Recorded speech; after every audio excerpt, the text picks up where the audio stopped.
बिस्मिल्लाहिर्रहमानिर्रहीम अस्सलामु अलैकुम रहमतुल्लाह। पंजाब हुकूमत के ख़िलाफ़ जो महाज खोला गया है वो दो तरह से महाज खोला गया है।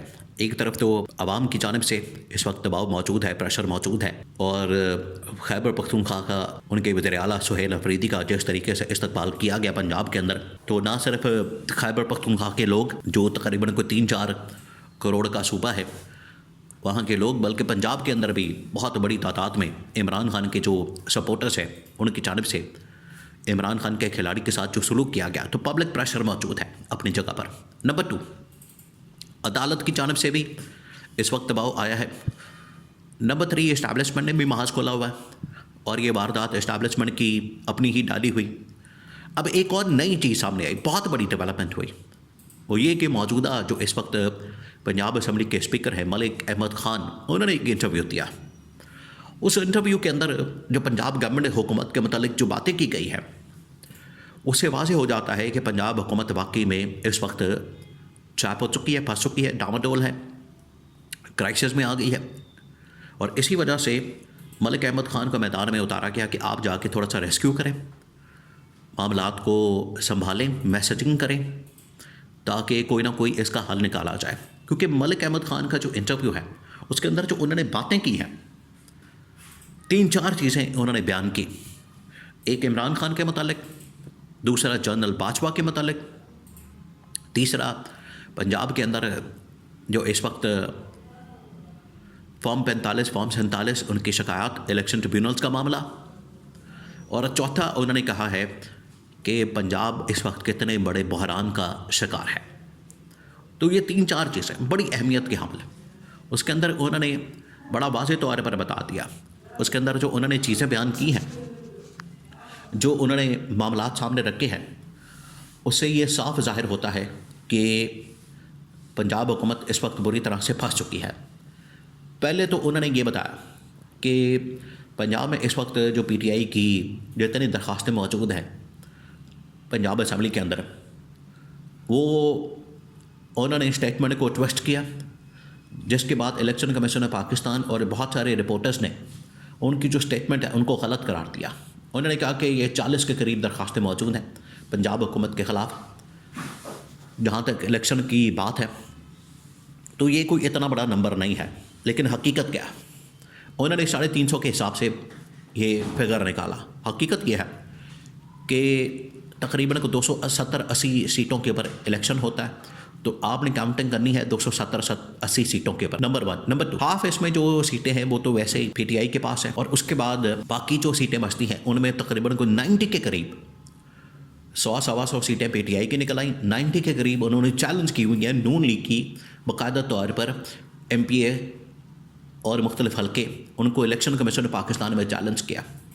तो पहली जो उनकी जानिब से इंफॉर्मेशन दी गई कि हमें तो इलेक्शन कमीशन पाकिस्तान के अंदर कोई दरख्वास्तें नहीं है, या पंजाब असम्बली के अंदर दरख्वास्तें नहीं है, पंजाब हुकूमत को कोई ख़तरा नहीं है, या इसके ऊपर कोई हमें एतराज़ नहीं, ऑब्जेक्शन नहीं, किसी PTI ने, पार्टी ने बतौर इसको चैलेंज नहीं किया। तो ये जो फैक्ट दिए गए हैं, इसके अंदर जो हक़ाइक़ सामने आए हैं, उसके अंदर इलेक्शन कमीशन पाकिस्तान का डाटा और उसके बाद जो रिपोर्टर्स का डाटा है वो बताता है कि किस तरीके से इनके ख़िलाफ़ पूरा एक महाज तैयार किया गया है, और दरख्वास्तें बहुत बड़ी तादाद में तकरीबन को 200 के करीब आउट ऑफ 270-80, उसमें 200 के करीब दरख्वास्तें जो हैं बाकायदा इनके ख़िलाफ़ हैं। तो एक तो इनको ये अपना जो डाटा है या अपनी जो इन्फॉर्मेशन उसको करेक्ट करना। नंबर 2, उन्होंने कहा कि ये जो डिमांड की जा रही है मरियम नवाज़ या नवाज शरीफ की जानिब से जनरल बाजवा के मतलब, साबिक जर्नलों के मतलब, यही वो डिमांड है। असल में उन्होंने एक ख़बरदार इसलिए किया, वार्निंग दी और बताया कि आज जो पंजाब गवर्नमेंट को जिन चैलेंजेस का सामना है या पंजाब हुकूमत को जिन ख़तरात का सामना है, उसके पीछे जो ख़तरात है कि इनकी जानिब से जो एक डिमांड की जाती है, फरमाइश की जाती है कि साबिक जर्नलों का, इमरान खान को लाने वालों का एहतसाब करें, अकाउंटेबिलिटी करें। जनरल बाजवा, जनरल फैज़, जनरल राहील शरीफ या जनरल पाशा, जनरल ज़हीरुल इस्लाम, ये ख़ुद अपने आप को ट्रैप कर रहे हैं, ख़ुद अपने आप को शिकंजे में फंसा रहे हैं और ख़ुद उस जगह जा रहे हैं जहाँ इनको जाना नहीं चाहिए। ये नो गो एरिया, ये शेर के मुंह में हाथ डालने के मुतरातिब है। अगर ये उस तरफ जाएंगे तो अपनी गवर्नमेंट का नुकसान कर बैठेंगे। तो ये मलिक अहमद ख़ान जो कि इस्टेब्लिशमेंट के बड़ी करीब समझे जाते हैं, इस्टेब्लिशमेंट के साथ उनकी बड़ी अच्छी सलाम दुआ है, जनरल बाजवा के साथ उनका बड़ा अच्छा ताल्लुक़ है, तो उन्होंने इनको आगाह किया, उन्होंने इनको वार्निंग दी है, उन्होंने इनको बताया है कि अगर आप इस तरफ जाते हैं, अगर आप ये वाला रास्ता इख्तियार करते हैं और अगर आप इस एरिया की तरफ जहाँ नो गो एरिया कहा जाता है, आपके जाने से आपका अपना ही नुकसान होगा। तो ये भी बता दिया गया। तो आप देखें कि जब से नवाज शरीफ ने प्रेस कॉन्फ्रेंस की पंजाब के अंदर बैठ के और उसने ये डिमांड की कि इमरान खान और इमरान खान के लाने वालों का एहतसाब करें, उनको टांगें, उनकी अकाउंटेबिलिटी करें, तो उसके बाद ये इनके ख़िलाफ़ खाता खुल गया, इनके ख़िलाफ़ महाज खुल गया और इनको समझ नहीं आ रही। तो अब दो तरह से महाज खुला हुआ है, एक तो अवामी सतह पर, पब्लिक की सतह पर इनके ख़िलाफ़ महाज खुला हुआ है, और दूसरा अदालत ने भी इनके ऊपर तलवार लटका दी है। और अगर इससे ज़्यादा ये चाहते हैं, आपने एक बात जहन में रखनी है, अगर ये अब बिल्कुल ये डेड लाइन के ऊपर आ चुके हैं,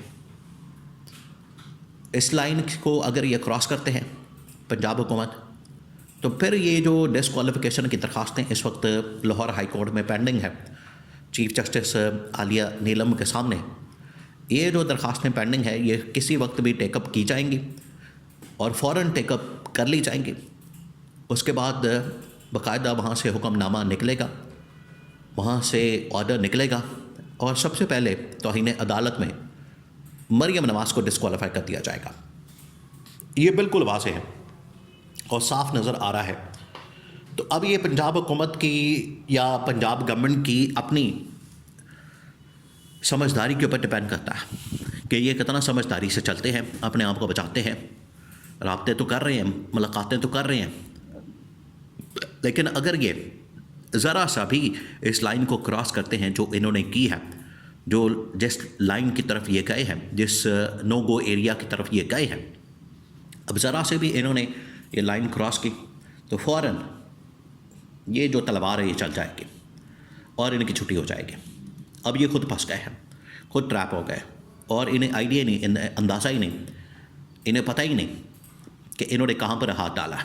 नवाज शरीफ तो खैर 40-50 साल से सियासत कर रहा है, उसके आइडिया होना चाहिए, लेकिन लगता है कि वो भी फंस गया और सिंपल मेजॉरिटी मिलने के बाद नवाज शरीफ ने समझा कि अब हमारे पास बड़ा कुछ आ गया। 2/3 मेजॉरिटी भी 97 के अंदर मिली थी, तो इसने कहा मैं जो मर्ज़ी करता फिरूँ। आखिरकार 2 सालों के अंदर गवर्नमेंट को पार कर दिया क्या। इसी तरह से सिंपल मेजॉरिटी मिलने के बाद नवाज शरीफ जो आपस से बाहर हुआ, दिमाग इसका ख़राब हुआ और इसने इस्टेब्लिशमेंट के ऊपर हमला किया, तो अब उसका जवाब जो है नवाज शरीफ को पंजाब हुकूमत के खात्मे की सूरत में किसी वक्त भी डिस्क्वालिफिकेशन की सूरत में मिल सकता है।